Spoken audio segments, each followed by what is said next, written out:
ಪ್ರೀತಿಯ ಮಕ್ಕಳೇ, ಎಲ್ಲರಿಗೂ ಕೂಡ ಬೆಳಗಿನ ಶುಭೋದಯಗಳು. ನೋಡ್ರಿ, ಇನ್ನೂ ಹುಟ್ಟದೇ ಇರಲಿ ನಾರಿಯರೆಲ್ಲ ಅನ್ನುವಂತಕ್ಕಂಥ ಪದ್ಯವನ್ನು ನೋಡ್ತಾ ಇದ್ವಿ.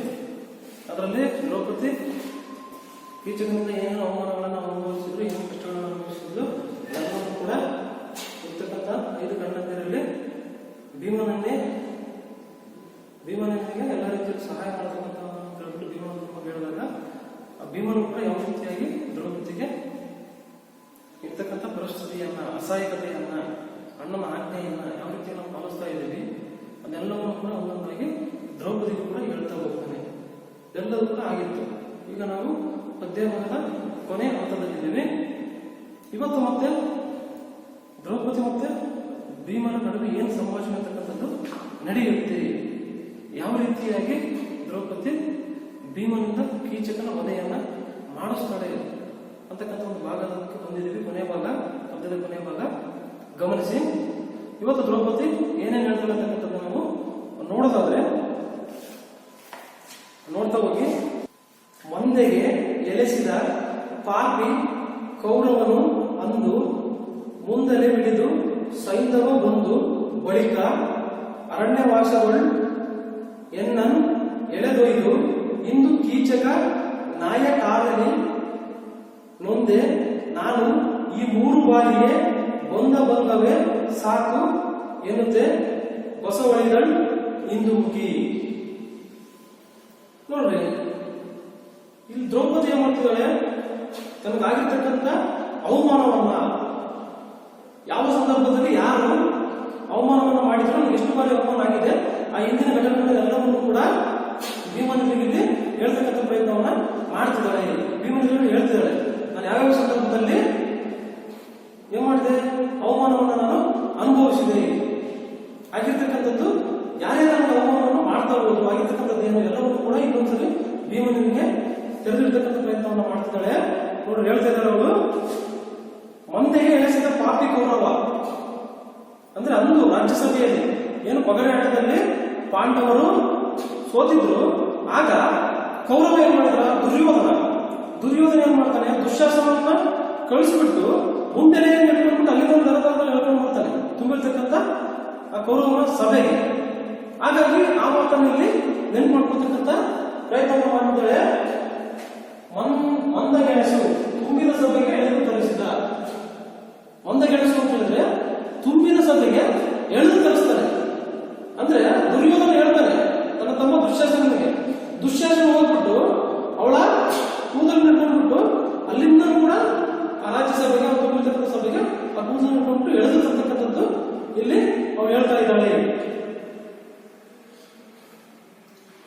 ಎಳೆದು ತರಿಸಿರ್ತಕ್ಕಂಥದ್ದು ಯಾರು, ಕೌರವ. ಯಾರು, ದುಶ್ಯಾಸನದಿಂದ ಎಳೆದು ತರಿಸಿದ. ಅದು ಕೂಡ ಮುಂದೆ ಎಳೆದ್ಬಿಟ್ಟು ಅಲ್ಲಿಂದ ಕೂಡ ಮುಂದೆ ಎಳ್ಕೊಂಡು ಕರ್ಕೊಂಡು ಬಂದ. ಹೆಣ್ಣಂದ್ರೆ ಕೂಡ ನನ್ನನ್ನ ನೋಡಲಿಲ್ಲ. ಈ ರೀತಿಯಾಗಿ ನನಗೆ ಪ್ರಥಮ ಬಾರಿಗೆ ಅವಮಾನ ಅಂತಕ್ಕಂಥದ್ದು ಆಯ್ತು ಅಂತ ಹೇಳ್ಬಿಟ್ಟು ಹೇಳ್ತಾ ಇದ್ದಾರೆ. ಇದನ್ನ ನಾಲ್ಕು ಸಲ ಕೇಳಬಹುದು. ದ್ರೌಪದಿ ಅವಮಾನಕ್ಕೊಳಗಾಗಿರ್ತಕ್ಕಂಥ 3 ಪ್ರಸಂಗಗಳನ್ನ ವಿವರಿಸಿ ಕೇಳಬಹುದು. ಗಮನಿಸಿ. ಅದಾದ ತಕ್ಷಣ ಸೈಂಧವ ಬಂದು ಬಳಿಕ ಅರಣ್ಯವಾಸಗಳು ಎನ್ನನ್ನು ಎಳೆದೊಯ್ದು. ಅದಾದ ನಂತರ ಸೈಂಧವ ಬಂದ. ನಾವು ಅರಣ್ಯವಾಸದಲ್ಲಿದ್ದಾಗ ಸೈಂಧವ ಬಂದು, ಸೈಂಧವ ಅಂದ್ರೆ ಯಾರು ನಾನು ಹಾಗೆ ಹೇಳಿದ್ದೆ, ಮುಂಚಿನ ಕಥೆ ಹೇಳಿದ್ದೆ. ಆ ಕಥೆಯನ್ನು ಮಾಡ್ಕೊಂಡು ಸೈಂಧವ ಅಂತ ಹೇಳಿದ್ರೆ ದುಶ್ಶಳೆಯ ಗಂಡ. ದುಶ್ಶಳೆ ಯಾರು, ದುರ್ಯೋಧನ ತಂಗಿ. ದುಶ್ಶಳೆ ನೆನಪಲ್ಲಿರ್ಲಿ. ಆ ದುಶ್ಶಳೆಯ ಗಂಡ ದ್ರೌಪದಿಯನ್ನು ನೋಡಿ, ನಾನು ದುರ್ಯೋಧನದಿಂದ ಏನಾದ್ರೂ ಒಂದು ಉಡುಗೊರೆ ಕೊಡ್ಕೋಬೇಕು, ಅವನನ್ನು ಮೆಚ್ಚುಗೆ ಗಳಿಸ್ಕೋಬೇಕು ಅಂತ ಹೇಳ್ಬಿಟ್ಟು ಅರಣ್ಯವಾಸದಲ್ಲಿರ್ತಕ್ಕಂಥ ದ್ರೌಪದಿಯನ್ನ ಅಪಹರಿಸ್ಕೊಂಡು ಹೋಗ್ತಾನೆ. ಅಪಹರಿಸ್ಕೊಂಡು ಹೋಗ್ಬೇಕಾದ್ರೆ ಅವಳನ್ನ ಹಿಡಿದ್ಬಿಟ್ಟು ಎಳೆದಿರ್ತಾನೆ. ಎಳೆದಿರ್ತಕ್ಕಂಥ ಸನ್ನಿವೇಶವನ್ನು ಕೂಡ ಇಲ್ಲಿ ನೆನ್ಪು ಮಾಡ್ಕೊಳ್ತಿದ್ದಾಳೆ. 2ನೇ ಸನ್ನಿವೇಶ, ಇಂದು ಕೀಚಕ ಆಗತಕ್ಕಂಥ ಒಂದು ನಾಯಿ ನನ್ನನ್ನ ಕಾಲಿನಿಂದ ಒದ್ದಿದ್ದಾನೆ. ಏನ್ ಮಾಡ್ತಾನೆ, ಒದ್ದಿದ್ದಾನೆ. ಮುಂದಲೆ ತಲೆಯ ಮುಂಭಾಗದ ಶೂಲವನ್ನು ಹಿಡಿದ್ಬಿಟ್ಟು ಕಳ್ಕೊಂಡ್ಬರ್ತಕ್ಕಂಥ ಒಂದು ಸನ್ನಿವೇಶ. ಇಂದು ಆ ಕೀಚಕ ನಾಯಿ ಅನ್ನತಕ್ಕಂಥವ್ರು ಕೂಡ ನನ್ನನ್ನು ಕಾಲಿನಿಂದ ಹಿಡಿದು ಎಳೆಯಲು ಯತ್ನಿಸಿದಾಗ, ಅದು ಆಗದೇ ಇದ್ದಾಗ, ಮೊದಲನೇದಾಗಿ ಹಿಡಿದೇಳಲಿಕ್ಕೆ ಯತ್ನಿಸಿದ ದ್ರೌಪದಿಯಿಂದ. ಅದಾಗದಿದ್ದಾಗ ಆ ತುಂಬಿರ್ತಕ್ಕಂಥ ಸಭೆಯಲ್ಲಿ, ಅವನ ಸಭೆಯಲ್ಲಿ ಕಾಲಿನಿಂದ ಒದ್ಬಿಟ್ಟು ಅವನೇನ್ ಮಾಡ್ತಾನೆ, ಕಾಲಿನಿಂದ ಒದ್ಬಿಟ್ಟು ಅವಮಾನವನ್ನು ಕೂಡ ಮಾಡ್ತಾನೆ. ಈ 3 ಬಾರಿ ಆಗಿರ್ತಕ್ಕಂಥ ಅವಮಾನ ಅಂತಕ್ಕಂಥದ್ದು ಸಾಕು. ಈ 3 ಬಾರಿಗೆ ಅವಮಾನ ಆಗಿರ್ತಕ್ಕಂಥ ಸಾಕು. ಬಸವಳಿ, ಬಳಲು, ಬಳತಕ್ಕಂಥದ್ದು, ಭಂಗ, ಅವಮಾನ, ಈ 3 ಬಾರಿಗೆ ಆಗಿರ್ತಕ್ಕಂಥ ಭಂಗವೇ ಸಾಕು ನನಗೆ. ಅಂದ್ರೆ ಅವಮಾನ, ಈ 3 ಬಾರಿ ಅವಮಾನ ಅಂತಕ್ಕಂಥದ್ದಾಗಿದೆ. ಮೊದಲು ದುರ್ಯೋಧನ ದುಶ್ಯಾಸನ ಕಳಿಸ್ಕೊಟ್ಟ. ದುಶ್ಯಾಸನ ಮುಂದೆ ನಿಂತ್ಕೊಂಡ್ಬಿಟ್ಟು ರಾಜಸಭೆ ದರ್ಜೆ ಹೇಳ್ಕೊಂಡ್ಬಿಟ್ಟು ಅಲ್ಲಿನ ವಸ್ತ್ರಾಪಹರಣ ಮಾಡಿದ್ರು. ಅಷ್ಟೊಂದು ಜನ ಕುಂತಿದ್ರು ಕೂಡ ಯಾರೊಬ್ಬರು ಕೂಡ ರಕ್ಷಣೆ ಕೊಡಲಿಲ್ಲ.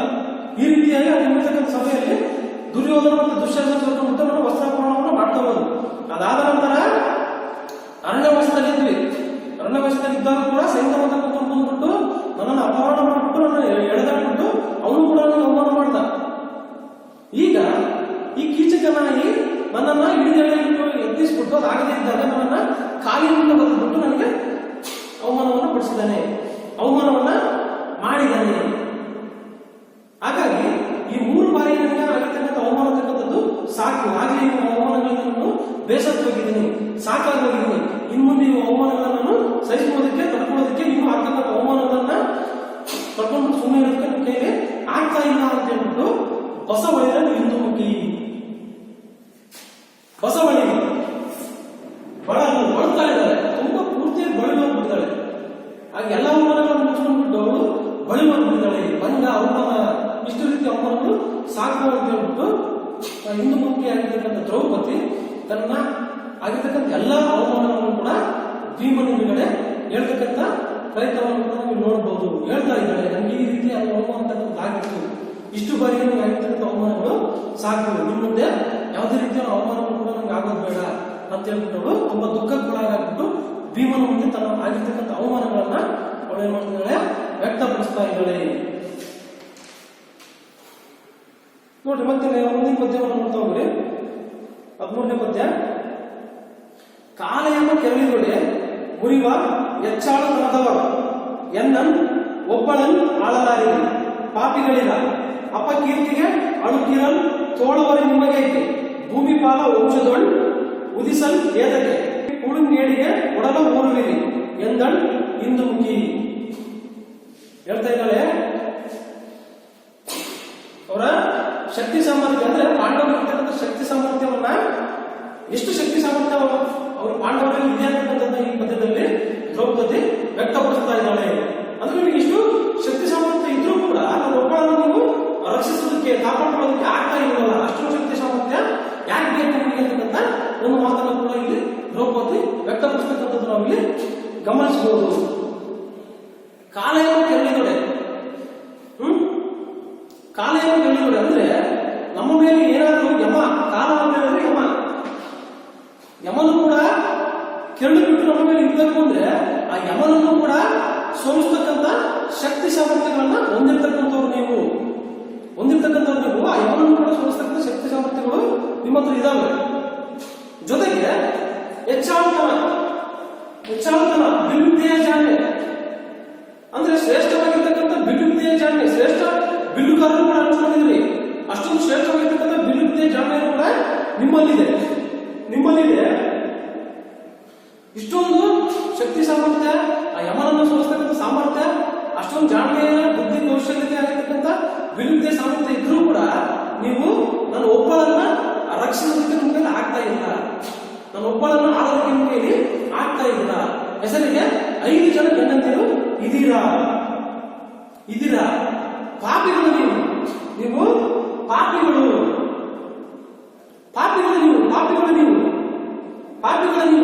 ನಿಮಗೆ ಬರ್ತಕ್ಕಂಥ ಅಪಕೀರ್ತಿಗೂ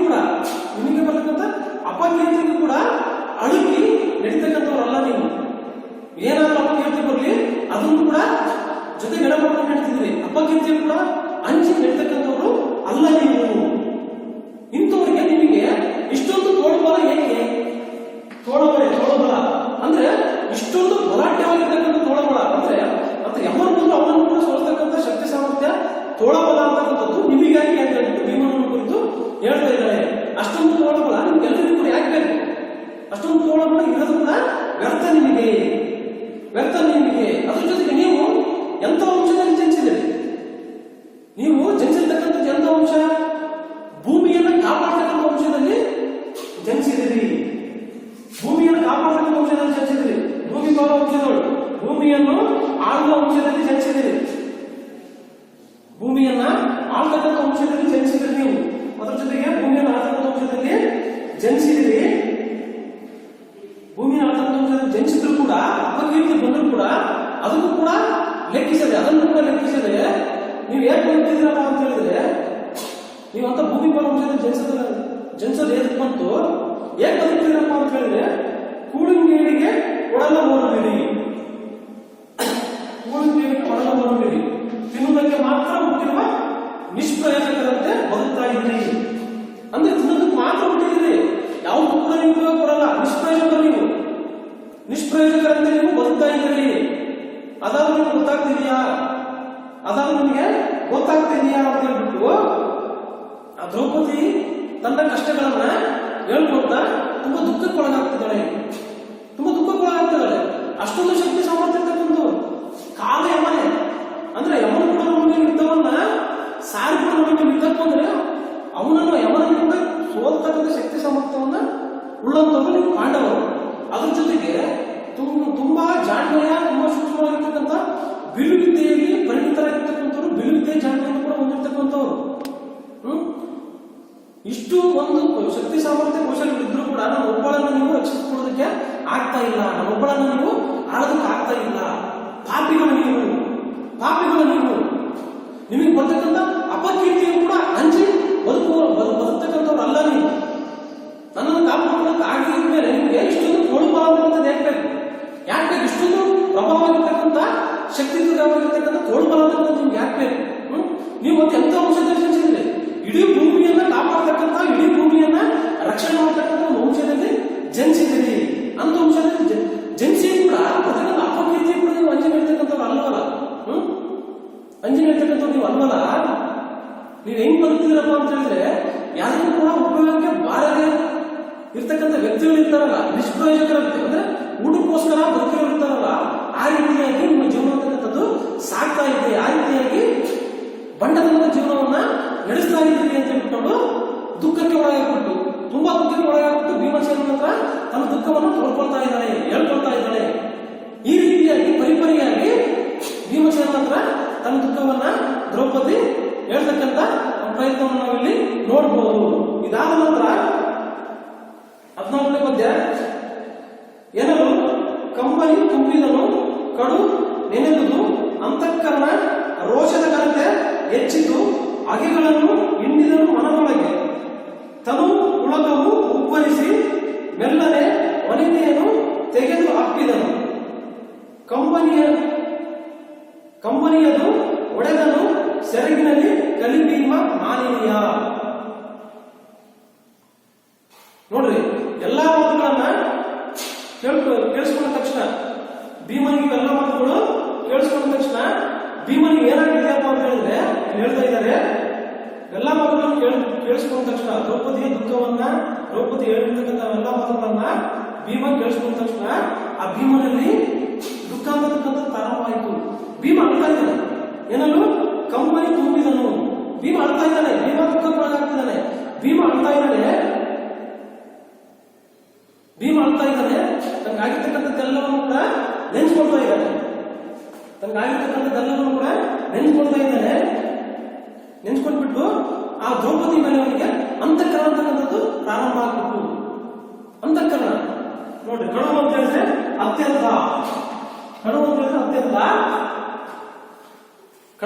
ಅತ್ಯಂತ, ತನಗಾಗಿರ್ತಕ್ಕಂಥದ್ದೆಲ್ಲವನ್ನು ಕೂಡ ನೆನ್ಸ್ಕೊಂಡ್ಬಿಟ್ಟು ದ್ರೌಪದಿಯ ಮೇಲೆ ಅಂತಃಕರಣ ಅಂತಕ್ಕಂಥದ್ದು ಅವನಿಗೆ ಹುಡ್ತಾ ಇದೆ. ಅಂತಃಕರಣ ಅಂತಕ್ಕಂಥದ್ದು ಬಿಟ್ಬಿಟ್ಟು ಅವನ ಘನತೆ, ಅವನ ವಂಶದ ಘನತೆ ಅಂತಕ್ಕಂಥದ್ದು ಅವನಿಗೆ ಗೊತ್ತಾಗ್ತಾ ಹೋಯಿತು. ಗುರುತ್ವ, ನಮ್ಮ ಗುರುತ್ವ ಏನು, ನಾವು ಯಾರು, ನಮ್ಮ ಘನತೆ ಗೌರವಗಳು ಏನು ಅಂತ ಹೇಳ್ಬಿಟ್ಟು ಅವನಿಗೆ ಗೊತ್ತಾಗ್ತಾ ಹೋಯಿತು. ಅಂತಃಕರಣದಿಂದ ರೋಷ ಅಂತಕ್ಕಂಥದ್ದು ಜಾಸ್ತಿ ಆಗ್ತಾ ಹೋಯಿತು. ಅವನ ಗುರುತ್ವದ ಬಗ್ಗೆ, ಅವನ ಗೌರವಗಳ ಬಗ್ಗೆ ಅವನಿಗೆ ಗೊತ್ತಾಗ್ತಾ ಹೋಯಿತು. ಎಲ್ಲವನ್ನೂ ಕೂಡ ನೆನೆಸ್ಕೊಂಡ್ಬಿಟ್ಟು ನೋಡ್ಬಿಟ್ಟು ಅಂತಃಕರಣದಿಂದ ದ್ರೌಪದಿಯನ್ನು ನೋಡ್ತಾ ಇದ್ದಾನೆ. ನೋಡ್ಬಿಟ್ಟು ಆ ಕೀಚಕನ ಮೇಲೆ ಇರ್ತಕ್ಕಂಥ ಅಗೆಯನ್ನ, ಕೀಚಕನ ಮೇಲೆ ಇರ್ತಕ್ಕಂಥ ದ್ವೇಷವನ್ನ, ಕೀಚಕನ ಮೇಲೆ ಇರ್ತಕ್ಕಂಥ ದ್ವೇಷವನ್ನ, ಕೀಚಕನ ಮೇಲೆ ಇರ್ತಕ್ಕಂಥ ಅಗೆಯನ್ನ ತನ್ನ ಮನಸ್ಸಿನಲ್ಲಿ ಹಿಡಿದಿಟ್ಕೊಂಡ್ಬಿಟ್ಟು ತನ್ನ ಮನಸ್ಸಿನಲ್ಲೇ ಹಿಡಿದಿಟ್ಕೊಂಡ್ಬಿಟ್ಟು ರೋಮಾಂಚನಗೊಳಗಾಗ್ಬಿಟ್ಟು, ಕೀಚಕನ ಮೇಲೆ ತುಂಬಾ ಅಪಾರವಾಗಿರ್ತಕ್ಕಂಥ ಕೋಪ ಅಂತಕ್ಕಂಥ ಬಂದಿದೆ ಕ್ಷಣಕ್ಕೆ. ಅದನ್ನ ಮನಸ್ಸಿನಲ್ಲೇ ಹಿಡಿದಿಟ್ಕೊಂಡ್ಬಿಟ್ಟು ರೋಮಾಂಚನಗೊಳಗಾಗಿ ಅಲ್ಲೇ ಇರ್ತಕ್ಕಂಥ ದ್ರೌಪದಿಯನ್ನ, ತನ್ನ ಪತ್ನಿಯಾಗಿರ್ತಕ್ಕಂಥ ದ್ರೌಪದಿಯನ್ನ ಇವನೇನ್ ಮಾಡ್ತಾನೆ, ಮೆಲ್ಲನೆ ತಪ್ಕೊಳ್ತಾನೆ. ಅಲ್ಲಿರ್ತಕ್ಕಂಥ ವನಿತೆಯನ್ನ ಮೆಲ್ಲನೆ ತಪ್ಕೊಳ್ತಾನೆ. ಮೆಲ್ಲನೆ ತಪ್ಕೊಂಡ್ಬಿಟ್ಟು ತನ್ನ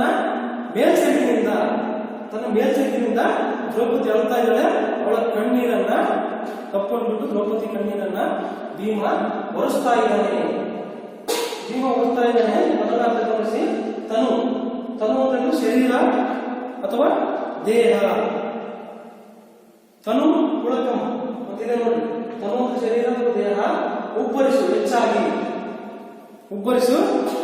ಉಬ್ಬರಿಸಿ ಮೆಲ್ಲನೆ ವನಿತೆಯನ್ನು ತೆಗೆದು ಅಪ್ಪಿದನು.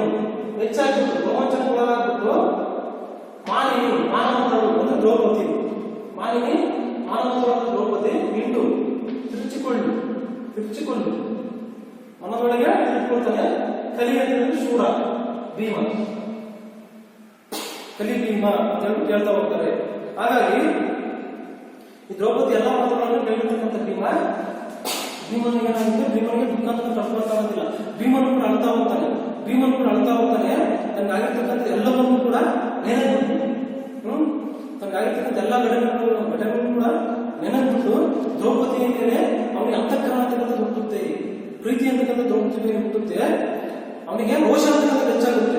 ಅವರ ಜನತೆ ಗೌರವಗಳ ಬಗ್ಗೆ ಅವನಿಗೆ ಅರಿವು ಮೂಡುತ್ತೆ. ರೋಷ ಅಂತಕ್ಕಂಥ ಹೆಚ್ಚಾಗ್ಬಿಟ್ಟು ಅವರ ಜನತೆ ಗೌರವಗಳನ್ನು ಕೂಡ ನೆನಪು ಮಾಡ್ಕೊಂಡ್ಬಿಟ್ಟು ಆ ಕೀಚಕನ ಮೇಲೆ ಇರ್ತಕ್ಕಂಥ ಅಗೆಗಳನ್ನ, ಸಿಟ್ಟನ್ನ, ದ್ವೇಷವನ್ನ ಅವನು ತನ್ನ ಮನಸ್ಸಿನಲ್ಲಿಯೇ ಹಿಡಿದಿಟ್ಕೊಂಡ್ಬಿಟ್ಟು ರೋಮಾಂಚನಗೊಳಗಾಗ್ಬಿಟ್ಟು ಅಲ್ಲೇ ಇರ್ತಕ್ಕಂಥ ತನ್ನ ಪತ್ನಿಯಾಗಿರ್ತಕ್ಕಂಥ ದ್ರೌಪದಿಯನ್ನ ಏನ್ ಮಾಡ್ತಾನೆ, ಮೆಲ್ಲನೆ ತಪ್ಕೊಂಡ್ಬಿಟ್ಟು ದ್ರೌಪದಿ ಅಳ್ತಾ ಇದ್ದಾಳೆ. ತನ್ನ ಮೇಲ್ಸೆಗಿನಿಂದ, ತನ್ನ ಹಾಕೊಂಡಿರ್ತಕ್ಕಂಥ ಮೇಲ್ಸೆಗಿನಿಂದ ಆ ದ್ರೌಪದಿಯ ಕಣ್ಣೀರನ್ನ ಪ್ರೀತಿಯಿಂದ ಕಲಿ ಭೀಮ, ಶೂರನಾಗಿರ್ತಕ್ಕಂಥ ಭೀಮ ಒರೆಸ್ತಾ ಇದ್ದಾನೆ.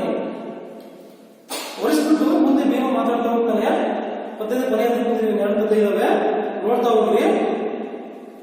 ಕುರುಳನ ವಿಮರ್ಶಿದನು, ಗಲ್ಲವನ್ನು ಒರೆಸಿ ಉಂಡಾಡಿದನು, ಮಂಚದ ಒರೆಯ ಗಿಂಡಿಯ ನೀರಿನಲ್ಲಿ ತೊಳೆದನು, ಮುಖ ಅಂಬುಜವ ಅರಸಿ ಬಿಡು ಖಾತೆಯನ್ನು ವಿಸ್ತರಿಸ ಏಕೆ ಎಂಬ ಅಣ್ಣನ ಆಜ್ಞೆಯ ಗೆರೆಯ ದಾಂಟಿದನು ಹೋಗೆಂದನ್ ಆ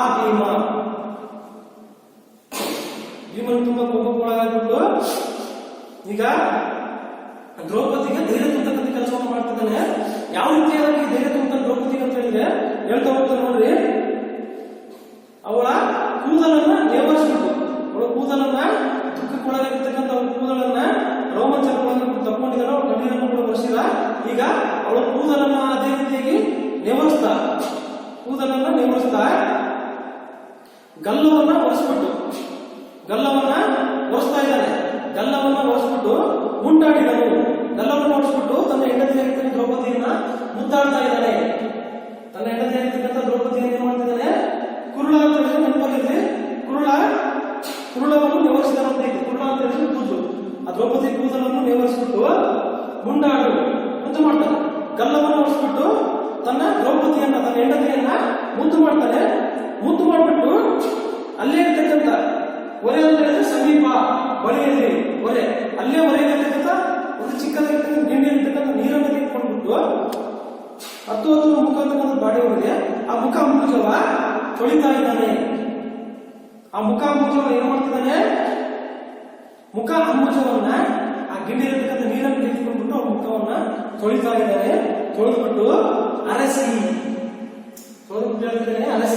ಅಂದ್ರೆ ರಾಣಿ ಅಂತ ಹೇಳಿ, ಅರಸಿ ಅಂತ ಹೇಳಿದ್ರೆ ರಾಣಿ ಅಂತ ಹೇಳಿದ್ರೆ, ಮುಖ ಅಂಬುಜ ಅಂತ ಹೇಳಿದ್ರೆ ಕಮಲ, ಮುಖ ಅಂಬುಜ ಅಂತ ಹೇಳಿದ್ರೆ ಕಮಲದ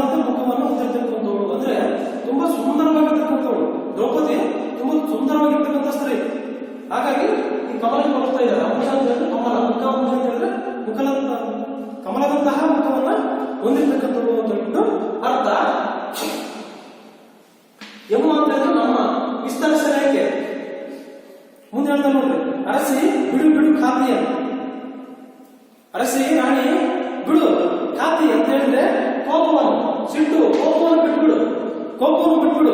ಇನ್ ಮುಂದೆ ನಾನು ಯಾವ ವಿಚಾರವನ್ನು ವಿಸ್ತರಿಸಲು ಹೋಗೋದಿಲ್ಲ, ಯಾವ ವಿಚಾರವನ್ನು ಕೂಡ ನಾನು ಇಲ್ಲಿ ವಿಸ್ತರಿಸಲು ಏಕೆ ಎಂಬ ಅಣ್ಣನ ಆಜ್ಞೆಯ ಗೆರೆಯ ದಾಂಟಿದೆ ಹೋಗೆಂದ ಆ ಭೀಮ.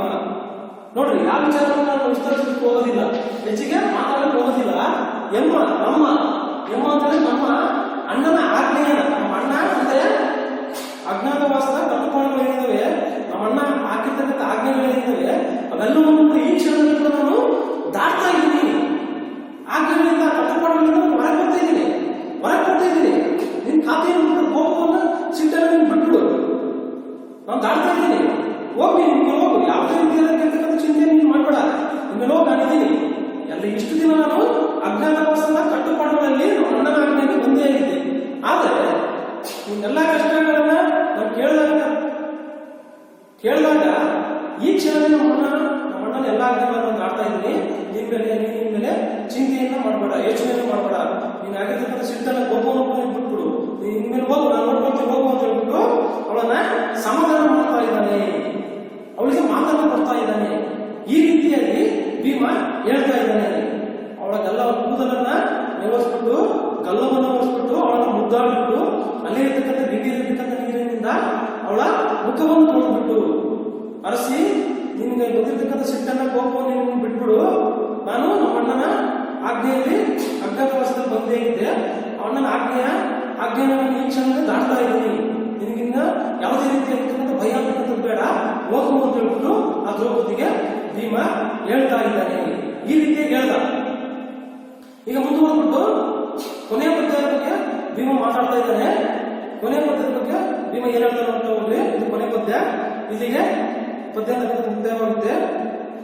ಬಸವ ಬಗೆಯವನು ಕೀಚಕನ ನಸು ಮಿಸಿಕಿದೊಡೆ, ವೈರಾಟ ವಂಶದ ಹೆಸರು ಹೊಡೆಯವನು, ನಮ್ಮನ್ನು ಅರಿದೊಡೆ ಕೌರವ ರಜವ ಕುಸುರಿದ ಅರಿವೆನು ಭೀಮ ಕಷ್ಟವನ್ ಎಸಗಿದನು ಆ ಎಂದರೆ ಆದೊಡೆ ಮುಸುಡನ್ ಅಮರಾವತಿಯಲ್ಲಿ ದೇವನು ದೇವ ಸಂತತಿಯ.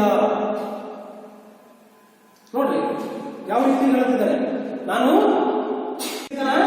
ಬಗೆ ಸೀಳು ಕೀಚಕನ ಹೊಟ್ಟೆಯನ್ನು ಬಗಿತೀನಿ, ನಾನು ಕೀಚಕನ ಹೊಟ್ಟೆಯನ್ನ ಬಗಿತೀನಿ. ಸ್ವಲ್ಪ ಅಲುಗಾಡಿದ್ರು ಕೂಡ ಅವನ ವಧೆಯನ್ನು ಮಾಡಬೇಕಾದ್ರೆ, ಅವನ ಹೊಟ್ಟೆಯನ್ನು ಬಗಿಬೇಕಾದ್ರೆ, ಅವನ ಸಂಹಾರವನ್ನು ಮಾಡಬೇಕಾದ್ರೆ ಇಲ್ಲಿ ಸ್ವಲ್ಪ ಅಂದ್ರೆ ವಿರಾಟ ರಾಜನ ಆಸ್ಥಾನದಲ್ಲಿದ್ದರು. ಇಲ್ಲಿ ಯಾರಾದ್ರೂ ಸ್ವಲ್ಪ ಅಲುಗಾಡಿದ್ರು ಕೂಡ, ಸ್ವಲ್ಪ ಬಿಸಿಗಾಡಿದ್ರು ಕೂಡ, ಇದು ವಿರಾಟ ರಾಜನ ವಂಶನೇ ಪೂರ್ತಿ ನಿರ್ವಹಣೆ ಮಾಡ್ಬಿಡ್ತೀನಿ.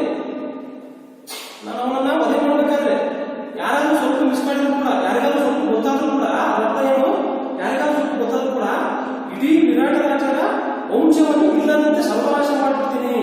ಅಷ್ಟೊಂದು ಕೋಪಕ್ಕೊಳಗಾಗಿರೋ ಭೀಮ ಸರ್ವನಾಶ ಮಾಡ್ಬಿಡ್ತೀನಿ. ಹೆಸರೇ ಇರಬಾರ್ದು, ವಿರಾಟ ರಾಜನ ಹೆಸರು ಅಂತಕ್ಕಂಥದ್ದು ಇರಬಾರ್ದು, ಪೂರ್ತಿ ಎಲ್ಲವನ್ನೂ ಕೂಡ ತೊಳೆದಾಕ್ಬಿಡ್ತೀನಿ, ಎಲ್ಲರನ್ನೂ ಕೂಡ ಸರ್ವನಾಶ ಮಾಡ್ಬಿಡ್ತೀನಿ. ಇದನ್ನು ಮಾಡ್ಬೇಕಾದ್ರೆ ಈ ವಿಚಾರ ಏನಾದ್ರೂ ಕೌರವರಿಗೆ ಗೊತ್ತಾಗಿ, ನಾವು ಅಜ್ಞಾತವಾಸದಲ್ಲಿರ್ತಕ್ಕಂಥದ್ದು ನಾವೇ ಹೇಳ್ಬಿಟ್ಟು ಕೌರವರಿಗೆ ಗೊತ್ತಾಗಿ ಅವರು ಗುಂಪಿನ ಸಮೇತ ರಜಾ ಗುಂಪು, ರಜಾ ಸಮೂಹ ಗುಂಪು ನಸು ಮಿಸುಕು ಸ್ವಲ್ಪ ಅಲುಗಾಡಿದರು, ನಮ್ಮನ್ನು ಗುರುತಿಸಿದ್ದಾರೆ. ಅಂದ್ರೆ ಅಜ್ಞಾತವಾಸದಲ್ಲಿರ್ತಕ್ಕಂಥ ನಮ್ಮನ್ನ ಕೌರವರು ಏನಾದರೂ ಗುರುತಿಸಿದ್ರೆ, ನಮ್ಮನ್ನು ಅರಿದರೆ, ನಮ್ಮನ್ನ ಏನಾದರೂ ಗುರುತಿಸಿದ್ರೆ ಅವರನ್ನು ಕೂಡ ನಾನು ತುಂಡು ತುಂಡಾಗಿ ಕತ್ತರಿಸ್ತೀನಿ. ಅವರನ್ನು ಕೂಡ ನಾನು ಏನ್ ಮಾಡ್ತೀನಿ, ಚೂರಾಗಿ ಕತ್ತರಿಸು, ಕುಸುರಿದಲ್ಲಿ ಚೂರಾಗಿ ಕತ್ತರಿಸು, ತುಂಡು ತುಂಡಾಗಿ ಅವರನ್ನು ಕೂಡ ನಾನು ಏನ್ ಮಾಡ್ತೀನಿ, ತುಂಡು ತುಂಡಾಗಿ ಕತ್ತರಿಸ್ತೀನಿ.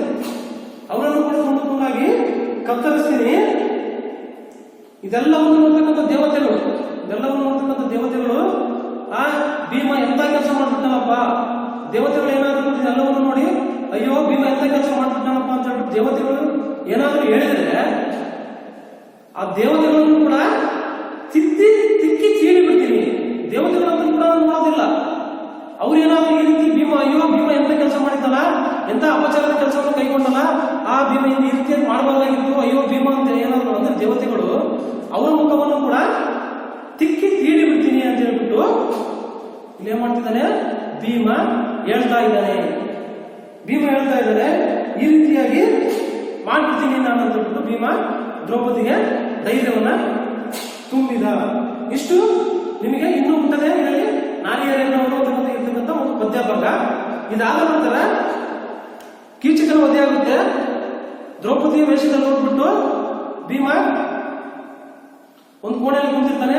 ದ್ರೌಪದಿ ಕೀಚಕನ ಹೋಗ್ಬಿಟ್ಟು ನೀನು ಹೇಳಿರ್ತಕ್ಕಂಥ ಎಲ್ಲ ಮಾತುಗಳನ್ನು ನಾನು ಕೇಳಬೇಕಾಗಿತ್ತು, ಆಗ ನಾನು ತಿರಸ್ಕರಿಸಿ ತಪ್ಪು ಮಾಡಿದೆ, ಇಷ್ಟೊತ್ತಿಗಾಗಲೇ ನಾನು ನಿಮ್ಮ ಪಟ್ಟದರ್ಶಿ ಆಗಿರ್ತಿದ್ದೆ, ಈಗ ನನ್ನ ಸ್ವೀಕರಿಸಿದ್ರಿ, ನಾನು ಇಂಥ ಒಂದು ಕೋಣೆ ಇರ್ತೀನಿ ಅಂತ ಹೇಳ್ಬಿಟ್ಟು ಹೋಗಿ ಹೇಳ್ಬಿಟ್ಟು ಬರ್ತಾಳೆ. ಆಗ ಕೀಚಕ ಯಾರಾದ್ರೂ ಇಲ್ಲದೆ ಇರ್ತಕ್ಕಂಥ ಸಂದರ್ಭದಲ್ಲಿ ಆ ಕೋಣೆಗೆ ಬಂದಾಗ ಅಲ್ಲಿ ಇದ್ದಿದ್ದು ಭೀಮ